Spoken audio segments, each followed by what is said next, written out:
شما هستم. من سلامتیمو اول خدا رو شکر میکنم که سلامتیمو به دست آوردم.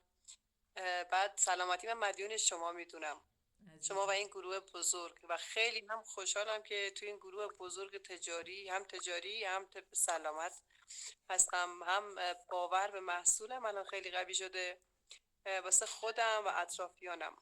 خدا رو شکر. من اول با گرید 2 بوده کبدم، بعد 2 تا دوره 20 روزه رو شروع کردم. اول با دمنوش های پاکسازی کبد، بعد از خب. اونم 2 دوره 20 روزه روغن خارمریم با ریز میوه و دانه چیا اینا استفاده کردم که خدا رو شکر امروز رفتم آزمایش دادم دیگه. جواب آزمایشم رو که همه متوجه شدید، کلا پاک شده بود کبدم. خدا رو شکر. بعد واقعا خوشحالم و تبریک میگم به همه دوستان و دوستان هم تجاری عزیزم که تو این گروه بزرگ هستیم، میتونیم هم به همدیگه کمک کنیم، هم به اطرافیانمون و عزیزانمون. واقعا خیلی خوشحالم و خدا رو شکر میکنم. خدا رو شکر. میتونی کمی از مرسی از همه. علائمت هم بگی خانم دالون؟ چه علائمی داشتی که بهتر هم شده الان؟ مثلا لکه های پوستی بوده، کاهش وزنی در کنارش داشتی، خوابت نامیزون بله، بوده؟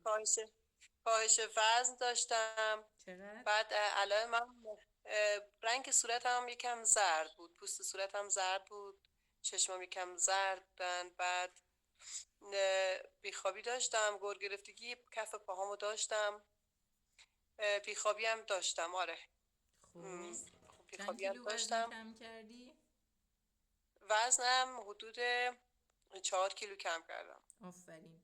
با اینکه آره. هدفت کاهش وزن نبوده، درسته؟ میخواستی پاکسازی نه کبد نه کنی. نه، من اصلا قصدم کاهش وزنم حالا باش بوده، ولی خب من کلا دغدغه‌ام پاکسازی کبدم بوده با صفرام، درسته. سنگ راستی صفرام که سنگ صفرا هم گفتی زیاد داشتی، اون چه اتفاقی افتاده؟ آره آره. آره اونم زیاد داشتم که خدا رو شکر با مصرف روغن خارمریم اونم خیلی کم شده. دکتر گفتن که خیلی کم شدن. گفتن عمل کردین شما، عمل جراحی؟ گفتم نه من عمل انجام ندادم. گفت پس چطور شده؟ گفتم خب من داروگیایی استفاده کردم، دمنوش استفاده کردم.